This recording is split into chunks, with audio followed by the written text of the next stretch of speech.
पवार यांच्या अपघाती मृत्यू प्रकरणी संजय राऊत यांनी मोठा दावा केलेला आहे। अजित पवार भ्रष्टाचाराच्या फाईलबाबत बोलले आणि 10 दिवसांमध्ये त्यांचा अपघात झाला अशी शंका संजय राऊत यांनी उपस्थित केली।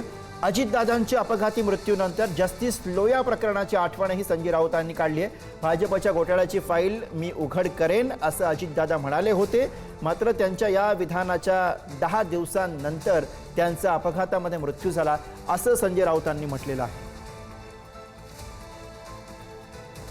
भारतीय जनता पक्षाची जी दहशत आहे ती मोडून गेली असती, अजित पवार मागे फिरले असते तर। नंबर 1, अजित पवार जे वारंवार सांगत होते माझ्याकडे भारतीय जनता पक्षाच्या घोटाळ्याची फाईल आहे आणि मी उघड करीन, हे त्यांनी 15 जानेवारीला सांगितलं।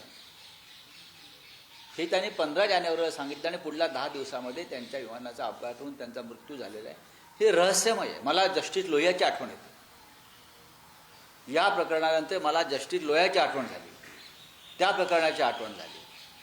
मी कोणावरती आरोप करत नाही, पण या लोकांच्या मनातल्या शंका आहे। जस्टिस लोया हे एका लग्न समारंभासाठी नागपूरला गेले।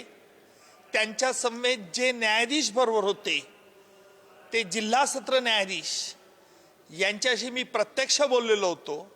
जस्टिस लोयांचा मृत्यू हा त्यांचा हृदयविकाराच्या आजारी झाला होता आणि अचानक हृदय त्यांना हार्ट अटॅक आल्याने तिथे मृत्यू पावला।